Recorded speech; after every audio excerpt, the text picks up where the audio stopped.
నమస్కారం. నా పేరు డాక్టర్ షగుఫ్తా. నేను న్యాచురోపతి డాక్టర్‌ని. ఎసిడిటీ ప్రాబ్లమ్ అండి. ఈ గ్యాస్ట్రిక్ ప్రాబ్లమ్ అంటారు. ఎసిడిటీ ప్రాబ్లమ్ ఎలాంటిదంటే, మనకి సో, ప్రతిరోజు రెగ్యులర్‌గా టాబ్లెట్ యేసుకునే వాళ్ళుంటారు. అరిగింపు లేదని జెప్పేసి ఏది తిన్నా వాళ్ళు ఇబ్బంది పడుతూ ఉంటారు. అండ్ భయపడుతూ ఉంటారు. ఇది తినాలా? ఇది తినొద్దా? ఏది తిన్నా నాకు ఏది సెట్ అవుతుందో నాకు అర్థం కావట్లేదు అని చాలామంది మన దగ్గర కూడా చాలామంది ఎసిడిటీ ప్రాబ్లమ్‌తో క్రానిక్ గ్యాస్ట్రైటిస్, ఛాతీ దగ్గర మంట రావడము. ఆ మంట అనేది కొంతమంది ఏం భయపడుతుంటారంటే అది హార్ట్ ప్రాబ్లమా? లేదంటే గ్యాస్ట్రిక్ ప్రాబ్లమా? అదొక కన్‌ఫ్యూజన్. తర్వాత ఛాతీ దగ్గర మంట, కడుపులో అంతా ఉబ్బసంగా అనిపిస్తా ఉంటది. వీళ్ళు చూడ్డానికి సన్నగా ఉంటారు గానీ, పొట్ట చూస్తే మాత్రం గట్టిగా పెద్దగా అనిపిస్తా ఉంటది. సో, కొంతమందికి గ్యాస్ట్రైటిస్ గానీ, గ్యాస్ట్రిక్ ప్రాబ్లమ్ అధికమైపోతే తేన్పులు ఎక్కువ రావడం, లేదంటే కింద నుంచి గ్యాస్ ఎక్కువ రిలీజ్ అవ్వడం. ఈ ఇబ్బందులు మనం గమనిస్తూనే ఉంటాం. రీసెంట్‌గా కూడా మన దగ్గరికి యంగ్‌స్టర్స్ ఎక్కువైపోయారు గ్యాస్ట్రిక్ ప్రాబ్లమ్‌తో. అసలెందుకు ఈ జనరేషన్‌లో అధికంగా గ్యాస్ట్రిక్ ప్రాబ్లము ఇవన్నీ ఎందుకొస్తున్నాయంటే ఫుడ్ అండి. అసలు మెయిన్ ఇంపార్టెంట్. మనము టైంకి తినాలి. చాలామందేంటంటే మిడ్ నైట్స్ తినడము అదొక అంటే వారంలో ఒకసారే గదా! ఏం గాదు గదా! మిడ్ నైట్ తిన్నా ఏం ప్రాబ్లమ్ లేదులే అని అనుకుంటుంటారు గానీ, ఆ వన్ టైమ్ తినే మిడ్ నైట్ ఫుడ్డే సో, ఆ వీక్ మొత్తం డిస్టర్బ్ జేస్తది. సో, మెయిన్ శరీరానికి ఎక్కువ ఇబ్బంది పెట్టొద్దండి. ఎందుకంటే ఫుడ్ అనేది ఓకే. కొన్ని క్రేవింగ్స్ ఉంటాయి. అవుంటాయి. అది కూడా ఒక హెల్తీ హ్యాబిట్యూయేట్ చేసుకొని, ఆ హెల్తీ చూజింగ్ ఆఫ్ ఫుడ్‌ని తీసుకుంటూ దాన్ని క్రేవింగ్స్ కింద కన్వర్ట్ జేసుకోవాలి గానీ, అన్‌హెల్తీ ఫుడ్‌ని చూజ్ చేసుకొని సో, క్రేవింగ్స్ ఉన్నాయి తినేసి మళ్ళీ ఇబ్బంది పడి, సో, ఆ ఇబ్బందనేది 1 మంత్ వరకుండి తర్వాత మెడిసిన్స్ వాడి, ఆ మెడిసిన్స్ వల్ల కూడా యూజ్ లేక చాలామంది న్యాచురల్ రెమెడీస్ అన్నీ ఫాలో అయిపోయి ఒక విసుగెత్తిపోతుంటారనమాట. సో, వాళ్ళ కోసమే ఈ న్యాచురోపతిలో మనం ఎన్నో రకాల డిసీజెస్ గురించి చెప్పాము. అండ్ గ్యాస్ట్రిక్ ప్రాబ్లమ్‌ని కంప్లీట్‌గా తగ్గించే ఒక మంచి పద్ధతిని చెప్తాను. మెయిన్ ఇంపార్టెంట్ అంటే టైంకి తినాలి. మనము సో, ఈ పద్ధతైనా సరే, మనం న్యాచురల్‌గా అయినా సరే, ఏదైనా సరే హెల్తీగా మనం ఫాలో అవుతున్నప్పుడు మీరు టైం దాటి తింటే మాత్రం దానికి ప్రయోజనం ఉండదు. మన శరీరంలో అవయవాల్లో ప్యాంక్రియాటిక్ గ్రంథి అండ్ మన గాల్ బ్లాడర్ గ్రంథి. ఈ 2 అనేవి లివర్. ఈ 3 అనేవి గ్యాస్ట్రిక్ జ్యూస్‌ని సిక్రెట్ చేసి స్టమక్‌లోకేసినప్పుడు ఫ్రెష్ ఫుడ్ స్టమక్‌లో మార్నింగు బై 8, 8:30 కల్లా తిన్నామనుకోండి. ఈ 2 మిక్స్ అయ్యి ఈజీగా డైజెషన్ అవుతది. మీరు ఆ గ్యాస్ట్రిక్ జ్యూస్ ఫ్రెష్‌గా ఉన్నప్పుడు స్టమక్‌లో మీరు లేట్‌గా లైక్ 10:30కి, 11కి తింటాను బ్రేక్‌ఫాస్టు అలా అంటే ఏమవుతుందంటే అది పసరు కిందగా మారిపోతది. తెమడ కిందగా. ఆ టైంలో మీరు ఈ ఫుడ్ ఏసినా గూడా మంచి హెల్తీ ఫుడ్ ఏసినా సరే ఈ టైంకి మీరు టైం దాటి తింటే అది గ్యాస్ కిందే కన్వర్ట్ అవుతది. కాబట్టి మెయిన్ ఇంపార్టెంట్ పొద్దున్న లేచాక ఒక మంచిగా 250 ఎంఎల్ వాటర్ తీసుకోండి. జీలకర్ర అద్భుతంగా పనిచేస్తది. 100% ఎవరికైతే గ్యాస్ట్రిక్ ప్రాబ్లమ్ గానీ, గ్యాస్ట్రైటిస్ ప్రాబ్లమ్ గానీ, గ్యాసెస్ రిలీజ్ అవ్వడం గానీ, తేన్పులొస్తున్నాయి, పొట్ట ఉబ్బసంగా అనిపిస్తుంది వాళ్ళకొక బెస్ట్ రెమెడీ జీలకర్ర ఒక అర స్పూన్ జీలకర్ర తీసుకోండి. టీ స్పూన్‌తో అర స్పూన్ జీలకర్ర తీసుకోండి. అండ్ సోంపు అంటే మన సోంపు మనకి రెగ్యులర్‌గా తెలుసు ఫెనెల్ సీడ్స్ అంటారు. ఆ సోంపు ఒక పావు స్పూన్ ఏసుకోండి. పుదీనాకులు 10 ఆకులు. బెస్ట్ అండి. జీలకర్ర, సోంపు, పుదీనాకులు best for gastritis, gastric problem, తేన్పులు, గ్యాసెస్ బాగా రిలీజ్ అయ్యి పొట్ట ఉబ్బసంగా ఉండే వాళ్ళకి అద్భుతమైన 3 ఇంగ్రీడియెంట్స్ జీలకర్ర, సోంపు, పుదీనా. మోర్ కంటెంట్ ఆఫ్ ఆక్సిజన్ కలిగి ఉన్నవి. ఈజీగా డైజెషన్ చేసి స్టమక్ వాల్ని ప్రొటెక్ట్ చేసుకుంటూ యాంటీ ఇన్‌ఫ్లమేటరీగా పనిచేస్తాయి. యాంటీ బ్యాక్టీరియల్‌గా పనిచేస్తాయి. జీలకర్ర గానీ, సోంపు గానీ, పుదీనా గానీ. సో, స్టమక్‌నే కాకుండా పేగుల ద్వారా కూడా మోషన్ సాఫ్ అవ్వడానికి అద్భుతంగా యూజ్ అవుతది. కాబట్టి ఏమీ లేదు పొద్దున్న లేచాక మంచిగా ఒక 250 ఎంఎల్ వాటర్‌లో అర స్పూన్ అంత జీలకర్ర, అర స్పూన్ అంత సోంపు, 10, 15 ఆకులు పుదీనా ఆకులేసి లైట్‌గా మరిగిచ్చి ఫిల్టర్ చేసుకొని ఒక మంచిగా పొద్దున్నే ఫ్రెష్ అప్ అయి బ్రష్ అయిన తర్వాత ఒక మంచి గ్లాసు నీళ్ళు తాగండి. బై 6, 6:30 కల్లా తాగేసాలి ఈ వాటర్. సో, ఇది తాగిన తర్వాత ఉబ్బసం తగ్గుతది అండ్ చాలా చాలా ఇంపార్టెంట్. ఇది తాగడానికి ఒక 10 నిమిషాల ముందే ఒక టర్కీ టవల్‌ని నీళ్ళలో తడపండి. మంచిగా పిండేసి డబుల్ ఫోల్డ్ చేసుకొని పొట్ట మీద ఏసుకోండి. ఎప్పుడైతే తడి గుడ్డ పొట్ట మీద మనం ఏసుకుంటామో అద్భుతంగా గ్యాస్ట్రిక్ ప్రాబ్లము, బ్లోటింగ్, హెవీనెస్ లివర్‌కి గాని అద్భుతంగా పనిచేస్తది. మనము తడి క్లాత్‌ని పొట్ట మీద ఏసుకోవడం వల్ల లక్షల లాభాలున్నాయని మనం ఒక వీడియో గూడా చేశాము. ఎందుకంటే తడి క్లాత్ అనేది న్యాచురోపతిలో మనకెప్పుడైనా సరే మట్టి పట్టీలు వేస్తూ ఉంటారు న్యాచురోపతి హాస్పిటల్స్‌లో మనం ఎక్కడన్నా జాయిన్ అయినప్పుడు గానీ, ఈవెన్ మన దగ్గర కూడా మట్టి పట్టీలు వేయిస్తా ఉంటాం. లేదంటే తడి నాప్కిన్స్ మనం ఇంట్లో మట్టి బట్టలు ఏమన్నా చేసుకోవడం కుదరదు కాబట్టి, ఒక మంచి టర్కీ టవల్‌ని నీళ్ళలో తడిపి డబుల్ ఫోల్డ్ చేసుకొని పొట్ట మీద ఏసుకోండి. 10 నిమిషాల తర్వాత తీయండి. హెవీనెస్ తగ్గుతది మనకి.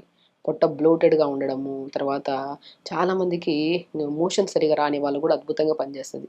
తడి క్లాత్ మనం పొట్ట మీద పాతకాలపు పద్ధతే. పాతకాలంలో ఎవరికన్నా బాలేదు, జ్వరం వచ్చింది, మోషన్ అవ్వట్లేదు, గ్యాస్ పట్టేసింది, కడుపులో ఇబ్బందిగా అనిపిస్తున్నప్పుడు ఒక టవల్‌ని తడిపేసి మంచిగా పొట్ట మీద ఏసేవాళ్ళు. ఫోర్ హెడ్ మీద కూడా తడి క్లాత్ వేసేవాళ్ళు, ఇబ్బంది ఉన్న ప్లేస్లో తడి క్లాత్ వేసేవాళ్ళు. ఎందుకంటే అది మెటబాలిజం ఏం చేస్తుంది, నరాలని కొద్దిగా ఉత్తేజం చేసి రక్త ప్రసరణ పెంచడం వల్ల ఆ సమస్య ఇమీడియట్గా మనకు కంట్రోల్లోకి వస్తుంది అనమాట.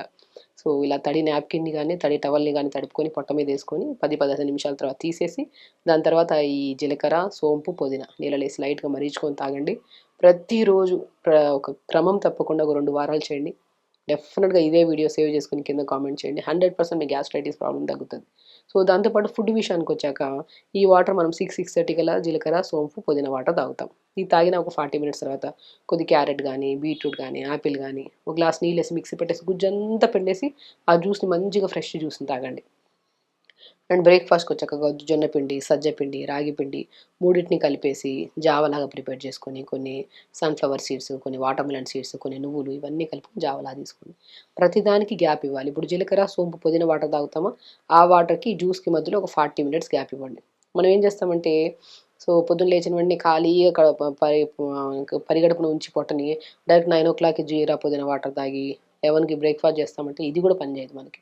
టైమింగ్స్ చాలా చాలా ఇంపార్టెంట్. మన బాడీకి వాతావరణాన్ని బట్టి మన బాడీ పనిచేస్తుంది. మన వాతావరణం అనేది చల్లగా ఉన్నప్పుడు ఏం తినాలి, వేడిగా ఉన్నప్పుడు ఏం తినాలి మన అందరికి అవగాహన ఉంటుంది. అలాగే ఉదయం కాలంలో అంటే సూర్యోదయం అవుతున్నప్పుడు కానీ, సూర్యాస్తం అవుతున్నప్పుడు కానీ కొన్ని ఫుడ్స్ తినాలి, కొన్ని ఫుడ్స్ తినకూడదు. మనకి మార్నింగే స్టమక్లో మనం మన గ్రంథులు ఎప్పుడు ఏ పని చేయాలో ఆ టైంకి మంచి జ్యూస్ని సిక్రెట్ చేసేసినప్పుడు మనం ఫ్రెష్ ఫుడ్ తింటే ఆ టైంకి బ్యాలెన్స్ అయ్యి న్యూట్రిషన్ కింద కన్వర్ట్ హెల్తీగా ఉంటాం. టైం దాటిన తర్వాత తింటే ఏమవుతుంది, పసరు ఎక్కువ అయిపోవడం వల్ల ఆ టైంలో తిన్నప్పుడు మీరు బాగా గమనించండి తేనుపులు వస్తూ ఉంటాయి, ఉబ్బసంగా అనిపిస్తూ ఉంటుంది. సో కాబట్టి టైమింగ్ చాలా ఇంపార్టెంట్. 6-6:30 కల్లా జీరా పుదీనా వాటర్, 7-7:30 కల్లా జ్యూస్, 8-8:30 కల్లా బ్రేక్ఫాస్ట్ అయిపోవాలి. అలా మంచిగా తిని లంచ్కి వచ్చాక మంచిగా రైస్, ఆకుకూరలు, వెజిటబుల్ కర్రీస్. గ్యాస్ట్రిక్ ప్రాబ్లం ఉండే వాళ్ళు బాగా గుర్తుపెట్టుకోండి. చాలామంది పప్పు తింటే మాకు ఇబ్బంది అవుతుంది, పప్పు తింటే ఇబ్బంది ఏమీ లేదు. కానీ పప్పుని వండే విధానంలో ఎప్పుడైనా సరే గ్యాస్ట్రిక్ ప్రాబ్లం ఉండేవాళ్ళు పప్పు ఒక 3-4 అవర్స్ ముందు నానబెట్టేసేయండి పప్పుని. ఆ నానబెట్టిన పప్పులో ఆకుకూరలు బాగేసి వండామనుకోండి ఆ పప్పు తింటే మనకు గ్యాస్ట్రిక్ ప్రాబ్లం రాదు. మనం ఇమ్మీడియట్గా కడిగి అప్పటికప్పుడు ఆకుకూరలు వేసేసి పప్పు చేసామండి దానివల్ల కొంతమందికి గ్యాస్ట్రిక్ ప్రాబ్లం వచ్చే ఛాన్సెస్ ఉంటాయి. కాబట్టి వండే విధానం ఎప్పుడైనా సరే పప్పు కానీ రైస్ కానీ నానబెట్టి దాని తర్వాత వండండి. టేస్టీగా ఉంటుంది, హెల్తీగా కూడా ఉంటుంది. అలాగా మనం మంచిగా ఆ నానబెట్టిన పప్పుని ఆకుకూరలు వేసి బాగా పప్పు చేసుకుని అలా పప్పు, వెజిటబుల్ కర్రీ, ఆకుకూర ఫ్రై, రైస్ పెట్టుకుని మధ్యాహ్నం పూట లంచ్లో అండ్ 4-5 మధ్యలో మళ్ళీ జీలకర్ర కొద్ది పుదీనా వేసుకొని లైట్గా మరిగించుకొని మంచి ఒక గ్లాసు తాగండి వాటర్. అండ్ డిన్నర్కి వచ్చాక ఎర్లీగా డిన్నర్ తొందరగా చేయాలి. డిన్నర్ కూడా ఎర్లీ డిన్నర్ హెల్తీకి చాలా మంచిదండి. చాలా మందిలో గ్యాస్ట్రిక్ ప్రాబ్లం ఒకటే కాదు, షుగర్లని, బీపీలని, రకరకాల సమస్యలు, బరువు అని ఇన్ని సమస్యలతో ఫేస్ చేస్తున్నాం. కాబట్టి ఎర్లీగా డిన్నర్ చేసామనుకోండి నిద్ర బాగా పడుతుంది, నిద్ర లేమి సమస్య తగ్గుతుంది. రెగ్యులర్గా తొందర పడుకుంటున్నాం కాబట్టి తొందరగా లేస్తున్నాం కాబట్టి డైజెషన్ కూడా బాగా ఇంప్రూవ్ అవుతుంది. తొందరగా తింటున్నాం కదా, నెక్స్ట్ డే మార్నింగ్ కూడా సాఫ్గా మోషన్ అవుతుంది. అండ్ తొందరగా లెగుస్తున్నాం, ఫుడ్ హ్యాబిట్స్ బాగున్నాయి కాబట్టి గ్యాస్ట్రిక్ ప్రాబ్లం ఉండదు, ప్రెజర్స్ ఉండవు, టెన్షన్స్ ఉండవు, ఏ సమస్య ఉండదు. కాబట్టి ఏదైనా ఇంటేక్ ఆఫ్ ఫుడ్ టైంకి తినాలి, టైంకి పడుకోవాలి. ప్రతిరోజు throughout the day 3.5 to 4 litres must and షుడ్గా వాటర్ తాగాలి. మనం ఇంత శరీరంలో ఇంత బ్లడ్ ఉన్నప్పుడు దాన్ని డైల్యూట్ చేయడానికి వాటర్ కంపల్సరీ ఉండాలి. మనం తిన్న ఫుడ్ డైజెషన్ అవ్వాలన్నా వాటర్ ఉండాలి. సో వాటర్ ఇంటేక్ కూడా చాలా ఇంపార్టెంట్. మనం వాటర్ ప్రతిరోజు 3.5 to 4 లీటర్స్ వాటర్ తాగాలి కంపల్సరీ. బాడీ హైట్ని బట్టి కూడా మనం కొన్ని కేసెస్లో ఇలా తాగాలి. ఎందుకంటే ఇప్పుడు అందరికీ ఇలాగే అని చెప్పి కొంతమంది 5 లీటర్స్ తాగమంటాం, కొంతమంది 4 లీటర్స్ తాగుతాం. వాళ్ళ హైట్ వాళ్ళ వెయిట్ని బట్టి తాగమంటాం. So water most important. And ప్రతిరోజు యోగా ఒక హాఫ్ అన్ అవర్ అన్నా సరే తీసి రెగ్యులర్గా యోగా చేసుకోవడం వల్ల నరాల బలహీనతలు, నొప్పులు, ఈ గ్యాస్ట్రిక్ ప్రాబ్లమ్స్, నిద్రలేమి సమస్యలు ఇవేమి ఉండవు, మనకి హెల్తీగా ఉంటాం. సో దాంతోపాటు టైంకి ఫుడ్ అండ్ హెల్దీ ఫుడ్, ఇంట్లో వండుకున్న ఫుడ్, మెడిటేషన్స్ చేసుకోవడము అండ్ రెగ్యులర్గా మోషన్ టైంకి వెళ్ళడం అండ్ వెరీ ఇంపార్టెంట్ తొందరగా పడుకోవడం. ఇవన్నీ కరెక్ట్గా ఉంటే ఏ సమస్యలు రావు, మనకి హెల్దీగా ఉంటాం. శరీరంలో సమస్య వచ్చిందనుకోండి ఇబ్బంది పడేది మనమే. సో ఆ సమస్యలు రావడానికి కారణం కూడా మనమే. ఎందుకంటే చేతులారా చేసుకుంటాం, లేట్గా తినడం, లేట్గా పడుకోవడం, లేట్గా మోషన్, ఫిజికల్ యాక్టివిటీ లేదు, ఏదో బద్ధకంగా నీరసంగా ఉండడం అవసరమా? ఏ వయసు వచ్చినా ఒక్కటే గుర్తుపెట్టుకోండి, ఏ సింగిల్ ట్యాబ్లెట్ లేకుండా హెల్తీగా మెయింటైన్ చేసుకోవాలి. చాలా సింపుల్ అండి. సరే ఈ రోజైనా సరే మనం ఒక మంచి నిర్ణయం తీసుకొని హెల్తీగా ఉండాలి, యాక్టివ్గా ఉండాలి. సో కాబట్టి ప్రతిరోజు వాటర్ తాగమన్నారు మేడం, కరెక్ట్ టైంకి తిన్నామన్నారు, తొందర పడుకోమన్నారు. ఈ అధికంగా మొబైల్ యూజ్ చేయడం వల్ల కూడా కొన్ని రోగాలు ఆపేసి. సో కాబట్టి టైంకి తినండి, హెల్తీగా ఉండండి, హ్యాపీగా ఉండండి. అన్ని సమస్యలు ఆటోమేటిక్గా పోతాయి. సో ఖచ్చితంగా చేయండి, హెల్తీగా ఉండండి, హ్యాపీగా ఉండండి. నమస్కారం. And for more videos, Please subscribe to iDream. Please subscribe to iDream. Please subscribe iDream. And please subscribe to iDream. For more videos, subscribe to iDream. please like, share and subscribe to the channel. Congratulations, iDream. subscribe to iDream. Subscribe to iDream. So subscribe to iDream Media. iDream ki iDream team అందరికి huge congratulations. Please subscribe iDream Media. Please subscribe to iDream. Subscribe iDream. Please subscribe to iDream.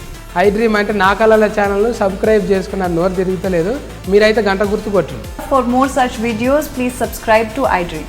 Subscribe to iDream. Please subscribe to iDream. Please subscribe iDream Media. Please do subscribe to iDream. Please subscribe to iDream Media. For best entertainment and information, please subscribe iDream. And don't forget to subscribe to iDream.